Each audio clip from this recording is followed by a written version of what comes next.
Hey all you pretty Paws Parade fans. We've been on a bit of a hiatus, but after listening to this I think you'll understand why.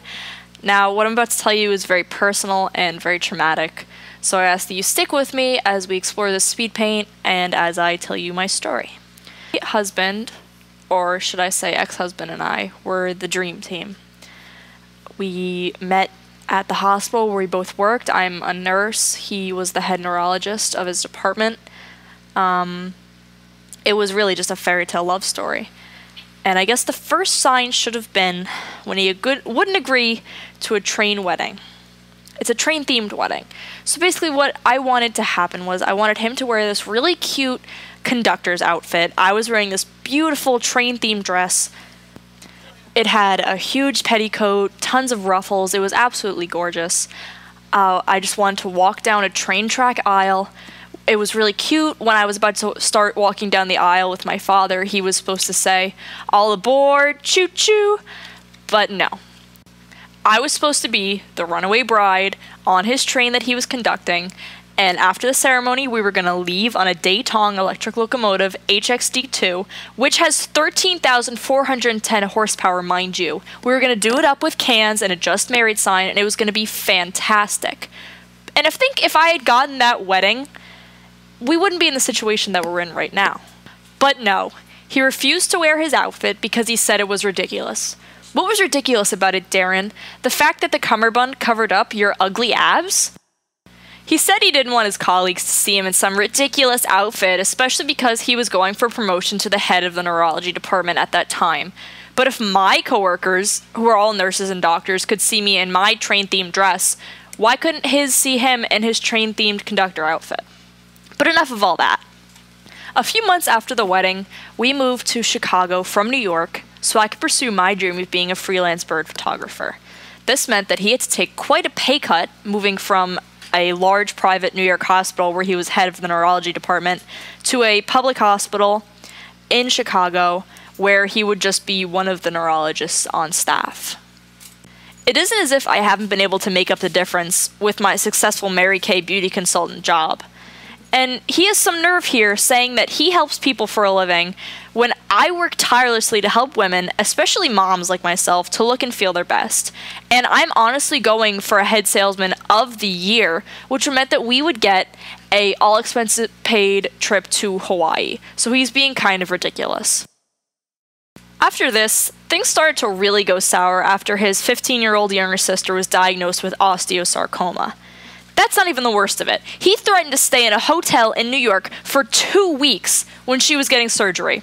I come home one night from band practice and see him on the computer, and he looks me in the eyes and tells me that he's booking tickets from Chicago to New York to her surgery. It was her last surgery. It was her last round of chemo. She had beat cancer. Why does she need you there? I finally convinced him to stay so that he could go to my gallery and showing of my bird photography, which took place in the event room at our public library. It was really cute and small and local, but during my toast, he had the audacity to step out of the room because his parents had FaceTimed him because the only person his sister wanted to talk to after she woke up from her surgery was him. I am your wife. She is 15 years old. What does she need from you? You are thousands of miles away from him, and I am right there with a champagne glass in my hand, looking like a fool. Darren, who are you married to? Me or your 15-year-old sister, which would make you a pedophile? Honestly, that wouldn't even surprise me at this point.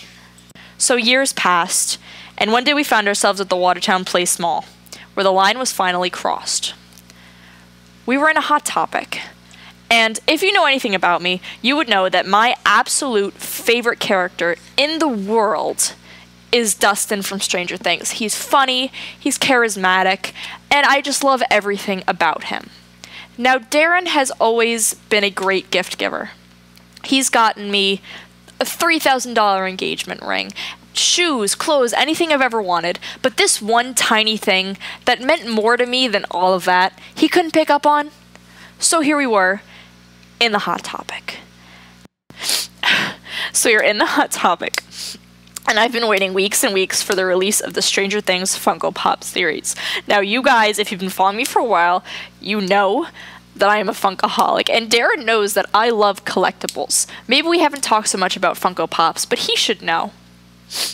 This is a man that I have only cheated on once during our early years of dating. And if you know me, you know that I am a wolf otherkin. And when I find someone who I think might be a good mate, I have no choice but to act on my wolf instincts. And this is something that Darren has never understood or even attempted to understand. So here we are, face to face with the Dustin Funko Pop, which I have been talking about for weeks. And I say, honey, oh my gosh, they have the Dustin Funko Pop here. I can't live without it. And he looks me in the eye and he says, then honey, why don't you buy it? I'm sorry, why don't I buy it? You're the one who talks constantly about how your job helps people and how you're out here bringing home the bread while I go out with my fake business. Excuse you, I work 2 jobs. I have my photography business and I have my Mary Kay business. I am on my feet for 6-hour shifts with little to no breaks, and I am on my feet for most of it. Just because you choose to work in a profession where you have to work long hours doesn't mean that I have anything to do with it. And you want me to spend my hard-earned bird money on a Dustin Funko Pop? So after this, my birthday rolls around, and he hands me a box that is approximately the size of a Funko Pop box.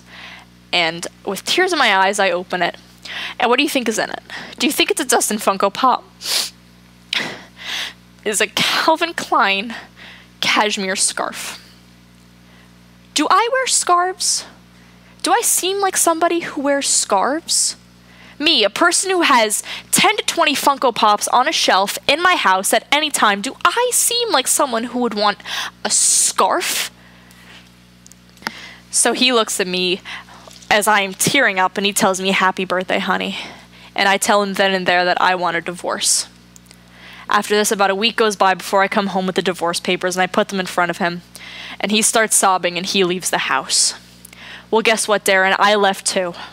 The oven is on, the baby's in her crib, and Dyfus is on the way. Good luck.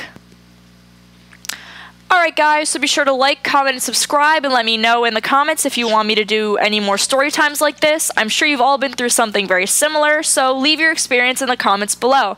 Remember, us ladies have to look out for each other. I look forward to talking to you guys later. Bye, Pretty Paws Parade fans.